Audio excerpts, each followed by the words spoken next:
Hey everyone, Hannah here with Social 101. This is your first video for week 2, right? So your third video you've had. Today I'm going to cover chapter 6 and 7.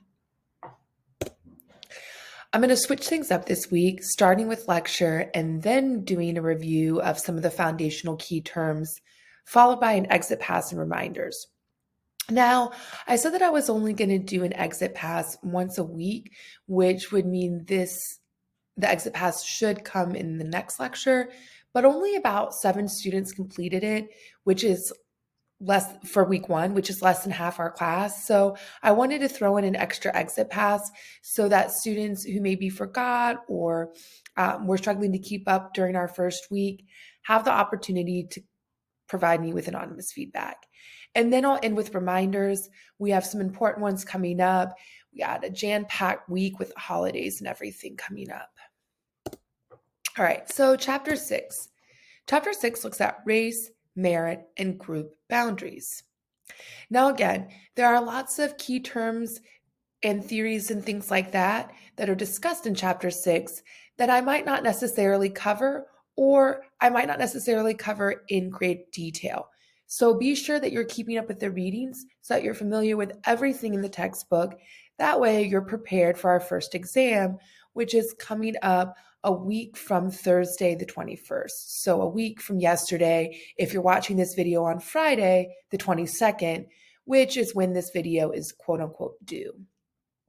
All right, so what are some important things from the chapter on race, merit, and group boundaries? Well, we are going to actually start with race. We're going to start with essentialism. Essentialism is the belief that all members of a group share innate, unchanging, essential characteristics that make them different from other groups. Now, recall from the last video you watched, so week 1, video 2, I talked about American essentialism. This is the idea that Americans share an essential similar identity, and also that Americans are somehow better for that shared essential unchanging characteristic. And so you can see the connection with what we were learning at the end of last week with where we're starting at this week. So along those same lines, when we think about groups and the characteristic traits that people and members of a group share, there's the in-group. So these are a group or category of people who identifies with us, the we, the people that we're similar to, or that we believe we're similar to. And then the opposite of that is the outgroup. It's the they, a group or category a person does not identify with. So these are outsiders. And I tried to depict that in this image here, where you can see there's like people who are together and people who are not together, right? So this idea that there's an us versus them mentality within different societies and different cultures, that has to do with how we understand who's in our in group and who's in our out group. But certainly there can be in and out groups within the same society. And so as we come to believe in identity categories based off of class, which we talked about last week, or race, like we're talking about this week, or gender, which I'll elaborate on in greater detail in the next few slides, the people who we believe share race, class, and gender identities with us are part of our in-group. And then those people we deem as having different race, class, or gender identity categories, those folks are what we would consider to be our out-group, right? So they're somehow different than us. And yet we know that these identity categories are socially constructed. So it's to a certain extent arbitrary who is part of our in-group and who's part of our out-group. And yet, in a lot of ways, members of a society are willing to sort of die on that cross of who's in our in-group, who's like us. But I've digressed. So social constructionism. Features of social units are shaped by social processes varying over time and across contexts. So this is the idea that things within our society, but in particular identity categories, are socially constructed. We as a society, as a social group, decide on X, Y, and Z definitions of what race is, what whiteness is, what blackness is, and then we deem that to be the truth. But it's actually only so because we, as a social group, all agree upon that. We've socially constructed it. And that's also true for gender identity categories as well. Now, we know that these things vary over time and across contexts. So, using race as an example again, you can actually document through very official channels how our idea of race has evolved in the United States over time. Go back to the Census Bureau data and see how people were asked to answer the question, what race do you identify with? Even 20 years ago is different than it is today. Now, if you go back even further, let's say 100 years to 1920, it's really different.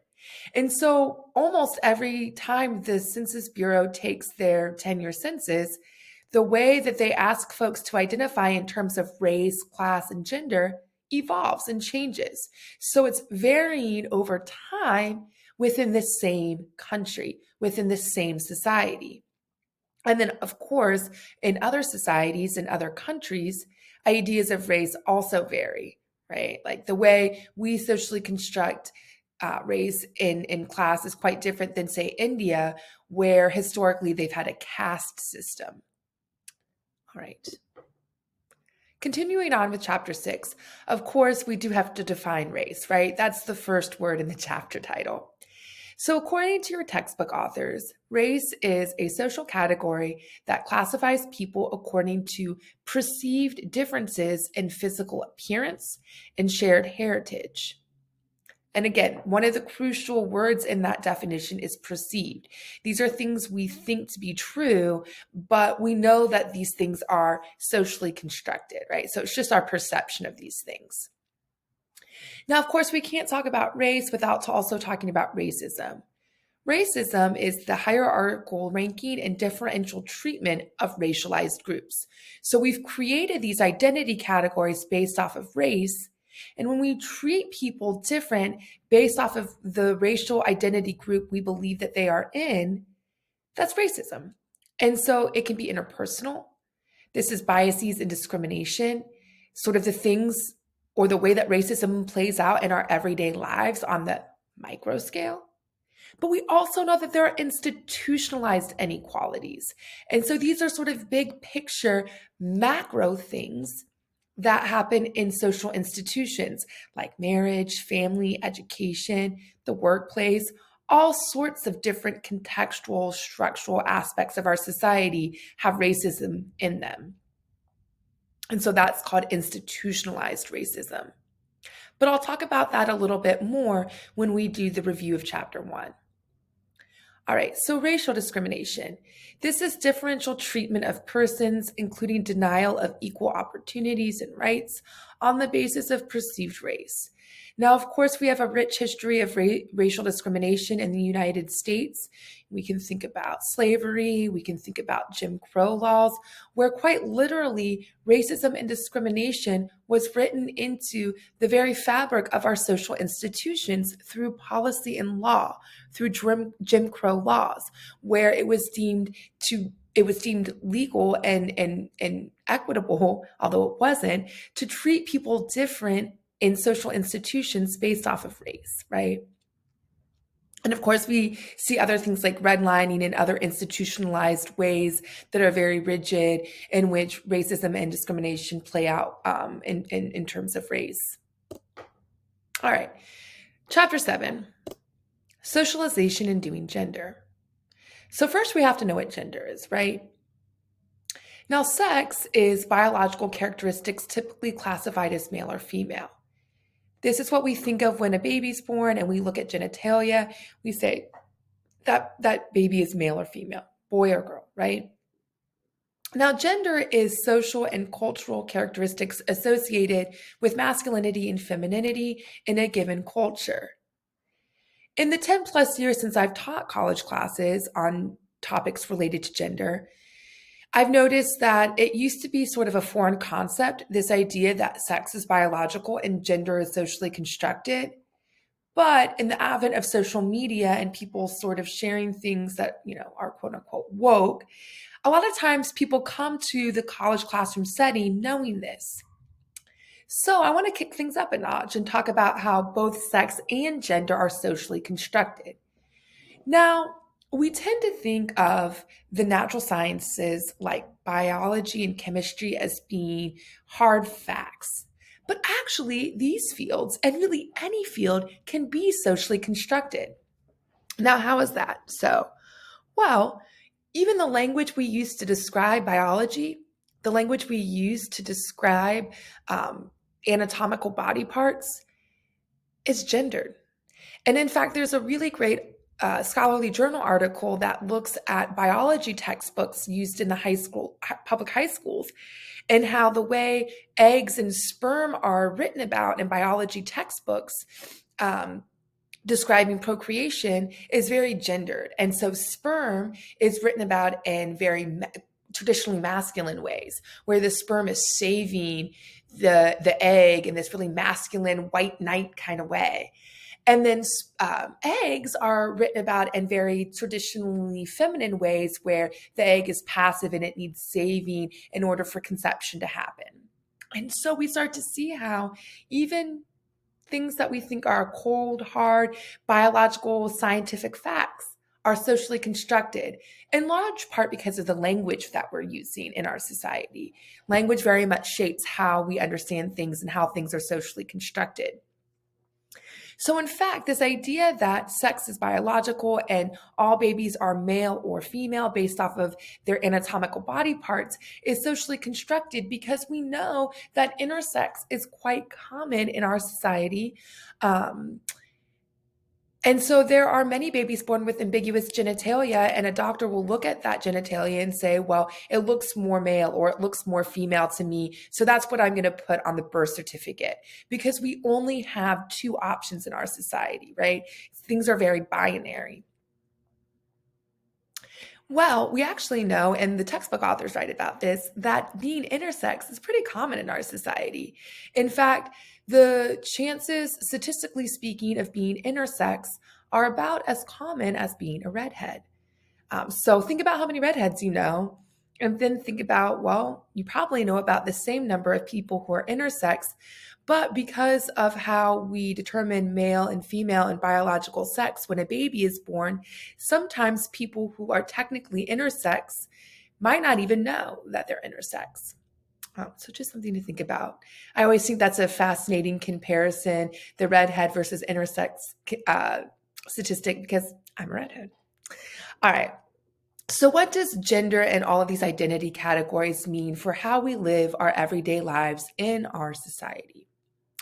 Well, we're all socialized in a particular way based off of our perceived identity categories. And so socialization is a lifelong process of learning norms, role expectations, and skills. So you get deemed male or female at birth. And then based off of that identity, you're now supposed to be masculine or feminine, right? You're a boy or you're a girl, and you're supposed to play with certain toys. You're supposed to like certain sports. You're supposed to want to study certain things when you go to college. These are all gendered, and I'm going to talk about that more on the next slide. But the last thing I want to go over on this slide is agents of socialization. So how do we get socialized in a society? Well, people and institutions that exert socializing influences on individuals are agents of socialization. So the people we surround ourselves with, especially people who are influential to us, like our family, our parents, our siblings, and our really close friends, they influence how we're socialized. And then institutions are also agents of socialization. We know we're supposed to engage in a particular way at school or in a religious setting, different social institutions based off of our gender.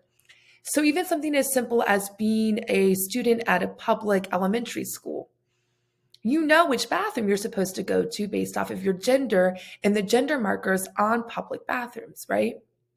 Or if you think about religion, well, priests have to be men and nuns have to be women, right? And there are other ways in which gender plays out within that particular social institution, but you can start to see how institutions influence how we understand our gender and how we're supposed to behave because of our gender. All right, so gender roles. These are the ways that we're supposed to behave based off of the gender we're assigned at birth. So these are norms and behaviors appropriate for a person based on their perceived gender. And so there's that word perceived again, right? Now, gender identity is one's subjective experience of gender. So just because you're assigned male or female at birth doesn't necessarily mean that's how you experience your gender.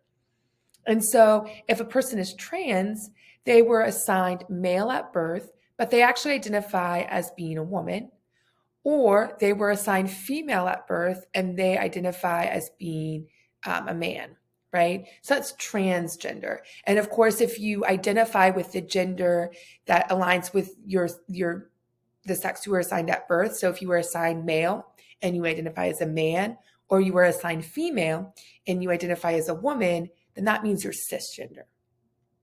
But there are many people who don't necessarily identify with either, and that is called being non-binary. So many people embrace both masculine and feminine traits, and they don't use she, her pronouns. Often they use they, them pronouns, but again, this speaks to changes with the way we talk about LGBTQ plus things. There are other gender markers that non-binary folks also use. And so for details on that, check out chapter 7 in your textbook. All right. So what does all of this mean for the way that we operate within society on a day-to-day, everyday basis? Sort of that micro level stuff. Well, doing gender is a theory that states gender is a set of practices performed in everyday life. So it's not a set of static roles or identities. These are things that are changing in all of our social interactions. Now, this theory was coined by West and Zimmerman in 1987. They published a scholarly journal article on this topic, and it has since been applied to different aspects of our lives for decades. And I'll talk more about a contemporary application of their work on doing gender on the next slide. But what happens when people don't adhere to gender roles?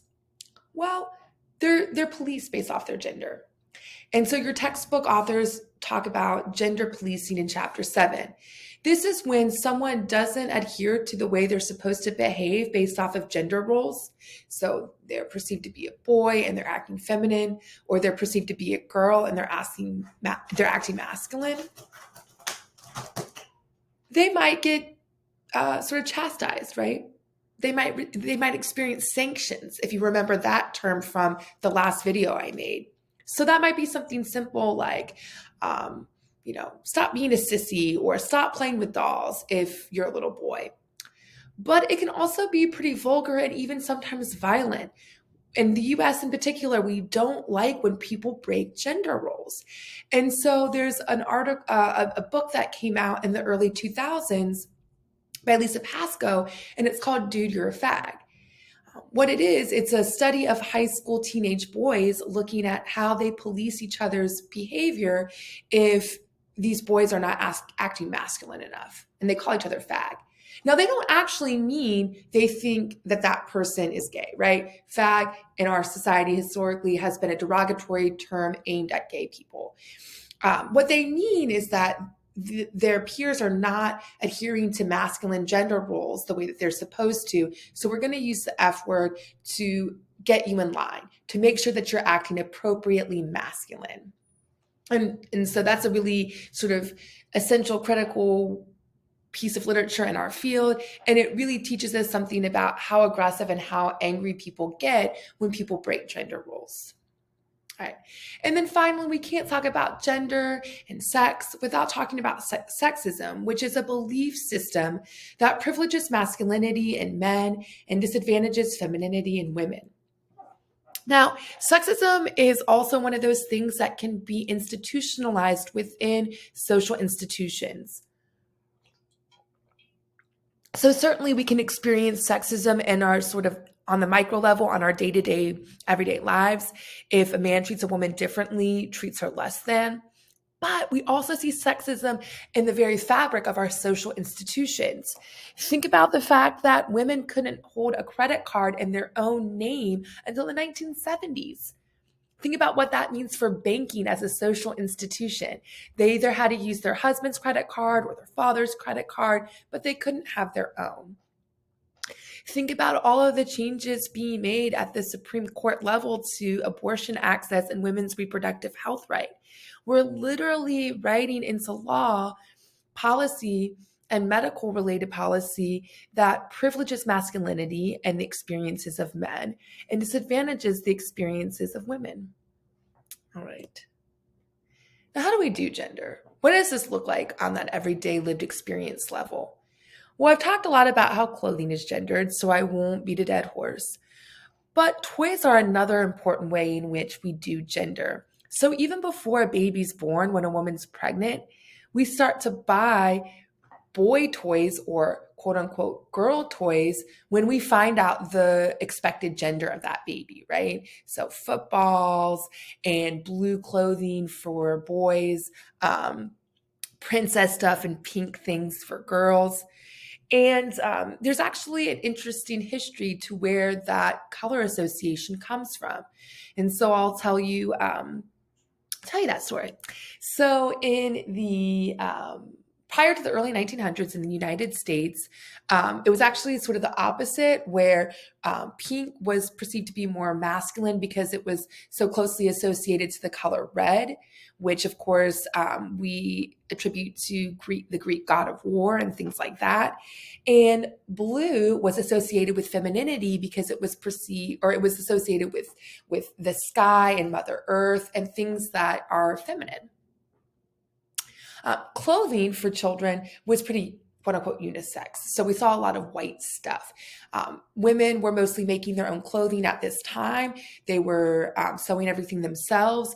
And so they used white clothing, and it didn't matter the gender of the baby. And then that way they could use the same clothing every time they had a kid.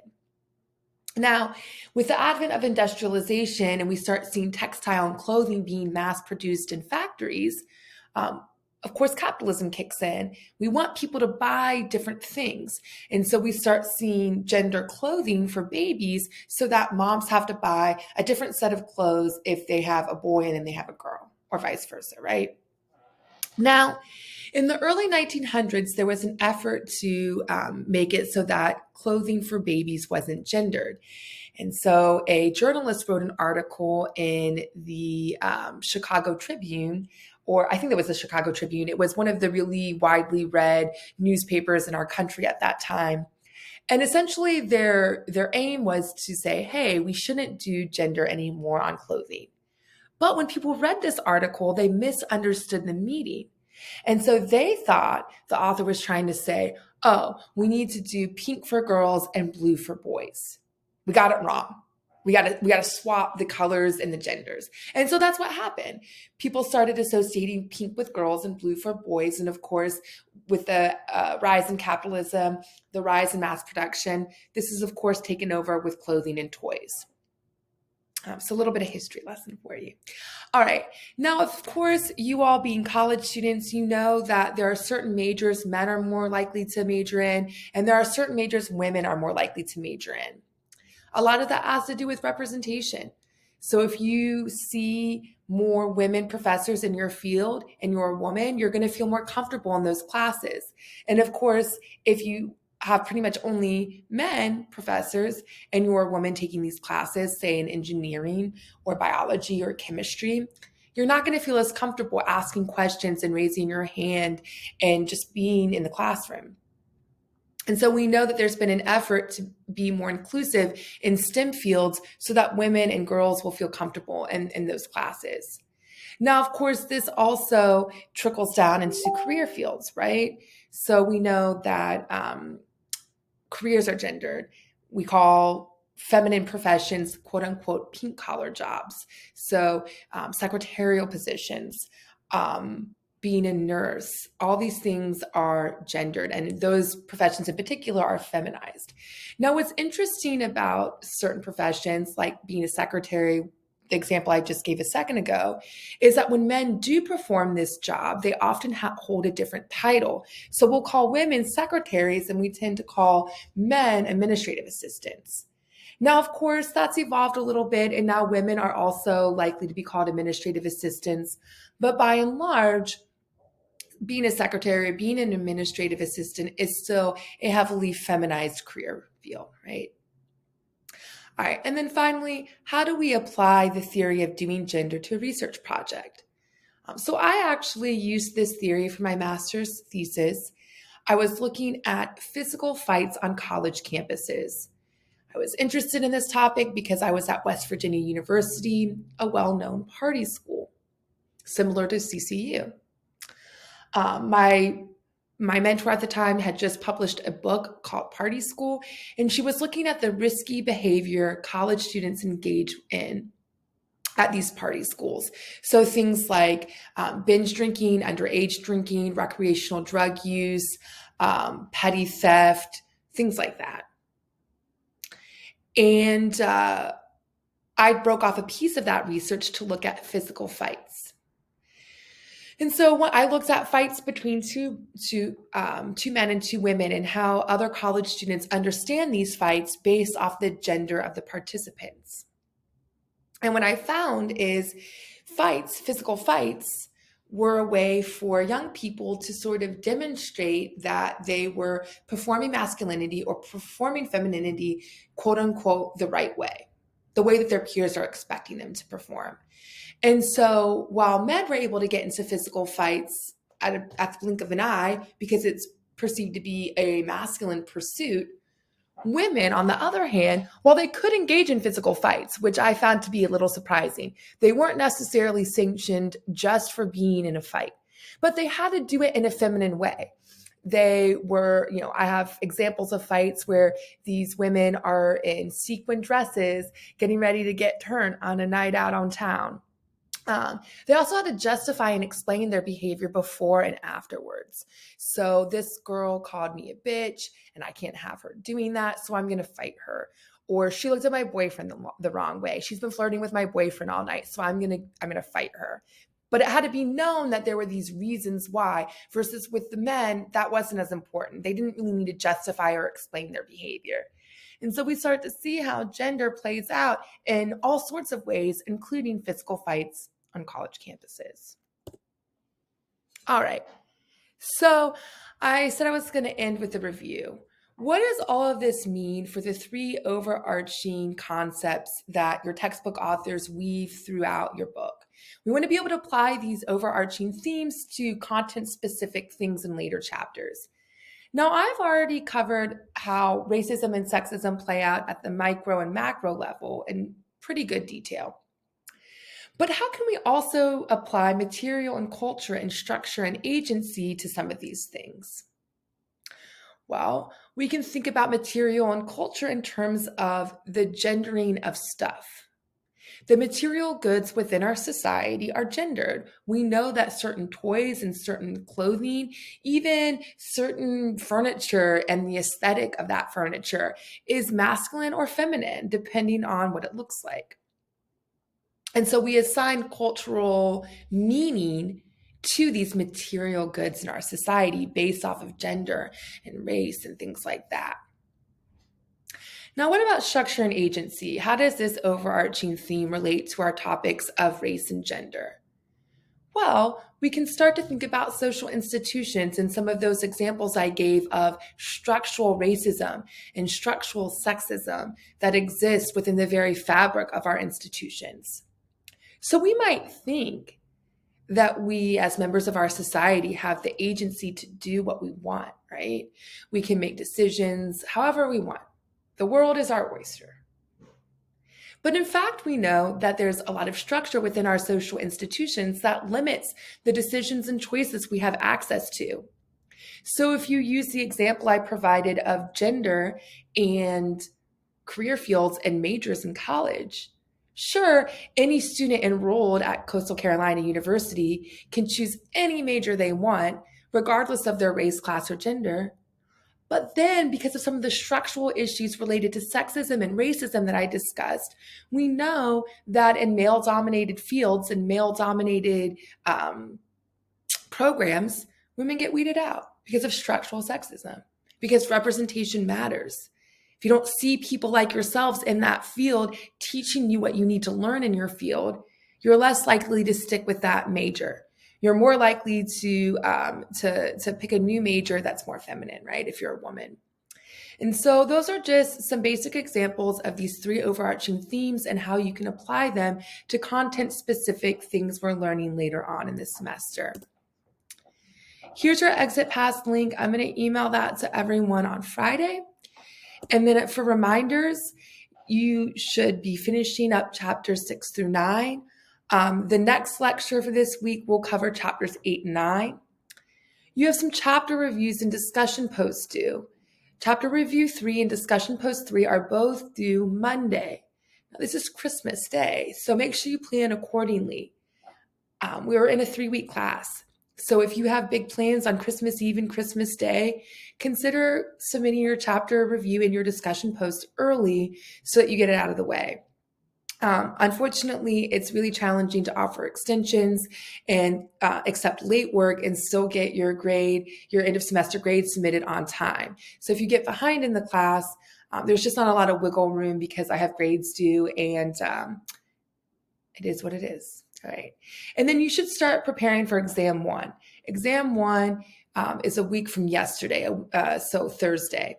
And if you ever want to know how to keep track of stuff like that, this is the last page of our syllabus. And so you can see this is week 1 and what those dates are. This is week 2 and what those dates are. This is week 3 and what those dates are. And then you can see what's due. And everything is pretty much due at 11:59 p.m. So like all these due dates on Monday 11:59 p.m., all these Wednesday due dates, 11:59 p.m. And then similarly, your exams will be due at 11:59 p.m. All right.